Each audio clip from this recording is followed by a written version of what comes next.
Какие фразы бесят нарцисса? Какие фразы его триггерят и выводят из эмоционального равновесия, вызывают этот нарциссический гнев? Для чего это нужно знать? Ну, если уж вам приходится общаться с нарциссом, то как бы вам нужно знать, какие фразы могут вызывать у него такую реакцию. Может быть, вы захотите на свой страх и риск как-то специально их использовать для того, чтобы его как-то вот так триггерить и вызывать этот гнев. Может быть, вы, напротив, сможете избегать использования этих фраз, чтобы не вызывать на себя этот огонь. В любом случае, предупрежден, значит вооружен. Меня зовут Евгений Масеев, я психиатр-психотерапевт. И сегодня мы с вами говорим о том, какие фразы, и самое главное, я объясню, почему выводят из себя нарцисса, какие фразы, так сказать, лишают его эмоционального спокойствия, вызывают его ненависть и гнев.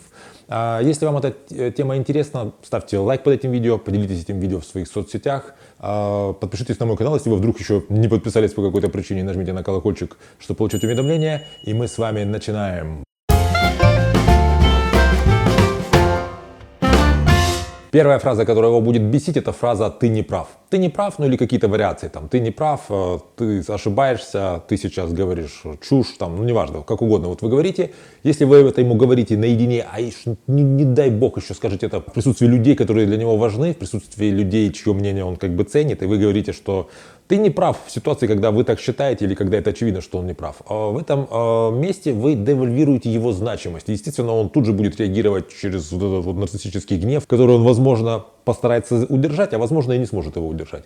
Почему так происходит? Потому что нарцисс любое оценивание любого его действия присваивает к себе как личности. То есть, грубо говоря, если человек с гармоничной личностью, так сказать, зрелый, делает какую-то ошибку, он может как-то понимать, что я хороший человек, но я сейчас ошибся. Я ошибся, я беру ответственность за эту ошибку, я должен эту ошибку исправить. И, в принципе, то, что я осознаю, что я ошибаюсь, позволяет мне расти. В этом месте я понимаю, что я становлюсь лучше, когда я понимаю, что я ошибаюсь. Поэтому нормальный человек, он признает, когда он ошибается, потому что как только ты признал ошибку, ты уже как бы на пути по ее исправлению. Для нарцисса это не так. Если нарциссу кто-то говорит, что он не прав, то он сразу начинает это как бы генерализовать на оценку своей личности, что я не прав в принципе, что я не прав не по этому поводу, а в принципе я как бы не знающий, некомпетентный, я не окейный, ну и начинается вот это вот спускание нарциссического пузыря. Если вы при людях говорите ему, что он не прав, а особенно если вы говорите это в такой ситуации, когда это как-то очевидно всем окружающим, очевидно вам и очевидно ему, то в этом месте вы заставляете его пережить это мгновенное это низвержение с грандиозности до ничтожества, что, естественно, выражается в проявлении гнева. Это твоя вина, или так произошло по твоей вине. Это твоя ответственность, что вот произошло что-то не очень хорошее. Когда вы нарциссу говорите о том, что что-то нехорошее, что с вами произошло, связано с ним, это очевидно его вина. Я здесь не говорю о каких-то огульных там обвинениях, а таких ситуациях, когда, предположим, вы опоздали на какой-то вечер, потому что, скажем, если это женщина, она слишком долго одевалась, она наряжалась, и вот вы в результате опоздали. Ну, вы говорите, видишь, мы опоздали, это по твоей вине произошло. Или, скажем, если это мужчина был, часто бывает, там вот он ехал в незнакомое место, он заблудился, вместо того, чтобы посмотреть карту, вместо того, чтобы кого-то спросить, да я сам разберусь, сам хочу разобраться, вот он ездил, петлял, в общем, приехали вы тоже, опоздали. И вы говорите, очевидная вещь, мы опоздали, потому что вот ты не хотел признать ошибку, ты там долго одевалась, неважно. В этой ситуации что происходит с нарциссом? Свою вот эту вот ошибку, свою ответственность он опять же инкорпорирует в собственную какую-то личностные черты, и он сразу как будто бы чувствует себя таким ошибальщиком постоянно. То есть ему кажется, что он виноват не только в том, что сейчас вы опоздали, а в том, что он в принципе постоянно некомпетентен. Опять же, его этот нарциссический пузырь схлопывается, и в этот момент вы можете быть, так сказать, счастливым свидетелем в кавычках вот этой вот волны нарциссической ненависти, нарциссического гнева. Фразы типа «ты же понимаешь, что мир вокруг тебя не вертится», или там вариации «на тебе свет клином не сошелся». То есть нарцисс старается убедить всех окружающих, что он является центром вообще событий. То есть на самом деле мировоззрение нарцисса в этом смысле, то, как он видит себя, очень похоже на то, как видит себя ребенок. Потому что ребенок эгоцентричен, это нормально. Ребенок не понимает, что у других людей есть какие-то другие дела, потому что он пока не способен еще понимать и представлять абстрактно, что у других людей есть какие-то дела, другие процессы. Он знает только то, что он видит, где он находится, и он видит только те отношения, которые есть, касающиеся его. Соответственно, нарцисс — это взрослый человек, у которого есть такое незрелое представление, что он находится, по сути, в центре мира. Он так это видит. И когда вы ему говорите, что ты же понимаешь, что мы не можем делать только то, что ты хочешь, потому что другие люди хотят по-другому. Мы с какой-то компанией путешествуем, он хочет куда-то остановиться, заехать в ресторан, все остальные хотят дальше путешествовать. Мы едем, потому что, ты же понимаешь, мир не крутится вокруг тебя. Как только вы ему об этом говорите, вы, соответственно, ну, по сути, заставляете его пережить крушение его этого мира, где он находится в центре. А в его мировоззрении, если он находится не в центре, то он находится где-то вот на задворках. Его тут же туда выбрасывает, у него вот это вот расширение грандиозное сменяется этим вот ощущением ничтожества. И, соответственно, вот эта боль эмоциональная, которую он переживает в момент этого вот перепада, перехода, она может выплеснуться в виде нарциссического гнева. То же самое касается фраз типа, ты знаешь, есть же люди поважнее тебя, то есть ты же вообще-то не самый важный здесь человек. Особенно, когда это говорится в ситуациях, когда это, понимаете, как бы, ну как будто бы очевидно. То есть именинник является центральной фигурой на именинах, невеста является центральной фигурой на свадьбе, там, я не знаю, юбиляр на юбилей и так далее. То есть вы куда-то приходите, не знаю, или там хозяин, который пригласил всех на вечеринку, устроил эту вечеринку, много вложился, вот так сказать, ну, он готовился, собирался, деньги потратил, всех организовал. Естественно, он как бы в центре внимания, потому что вот он такой вот молодец. Вот. А нарцисс постоянно себя видит в центре мироздания, потому что, смотрите, предыдущий пункт. И когда вы ему говорите, что ты знаешь, ну вообще-то ты тут не самый главный человек, там, или там вот женщине говорят, что ну, там, ты очень много о себе говоришь, но мы здесь пришли сюда на свадьбу, надо невесте уделить внимание, то в такой ситуации, опять же, человек чувствует себя, что его просто ну, как бы низвергли, и вот это вот низвержение, пока он катится по этой лестнице, в которой только у него в голове есть такого значимости и самоважности, он, естественно, может как-то вести себя очень раздражительно и гневливо.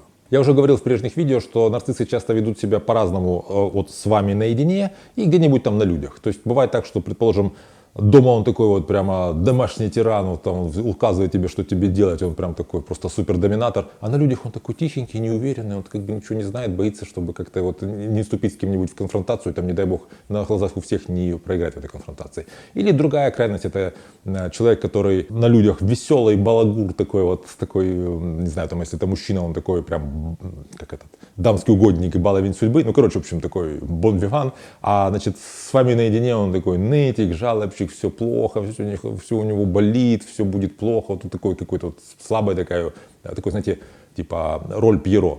Так вот, если вы говорите такому человеку, что я сделаю так, что все люди узнают, какой ты на самом деле.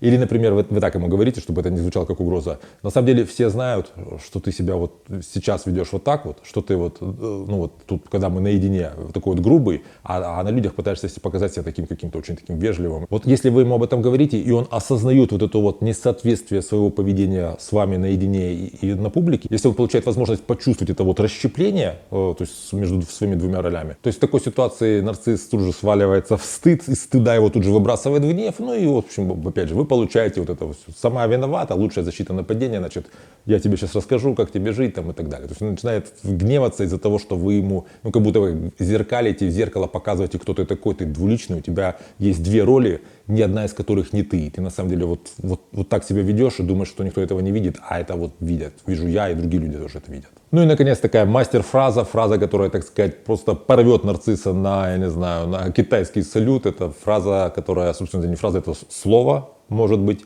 Слово «нет». Или варианты, когда вы говорите, что вы больше не хотите быть с ним, вы больше не хотите с ним иметь дело, вы не, ну, в общем, вот слово «нет». Я с тобой не хочу быть, я там ухожу, я не знаю, что-то. Ну, вот такое вот короткое, твердое ваше, несомненное, где нету, знаете, не читается ваше сомнение. Вот такое жесткое, твердое, уверенное «нет».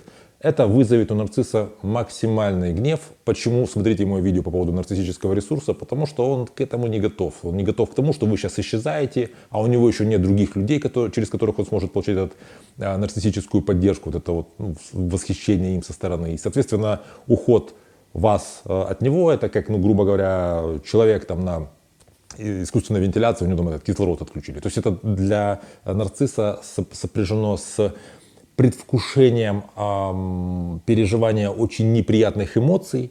И поскольку он очень сильно не хочет, чтобы эти эмоции наступали, ну, понимаете, все неосознанно происходит, то это вот нежелание наступления этих нежелательных для него, опять же, извините за тавтологию, перемен проявляется в таком вспрыске гнева. Поэтому если вы собрались, скажем, разорвать отношения с нарциссом, собрались от него как-то уйти, собрались, ну, как-то, не знаю, проставить такие жесткие границы, где вы очень много с ним в чем перестанете как бы пересекаться, будьте готовы к тому, что будет очень такая яркая реакция, и вам нужно быть очень уверенной перед тем, как говорить нарциссу да, окончательное «нет». Я вас очень попрошу, напишите, пожалуйста, в комментариях вот из вашего опыта, если у вас есть опыт общения с нарциссом, какие ваши фразы максимально сильно выводили нарцисса из себя и приводили к его такой, ну, максимально яркой реакции.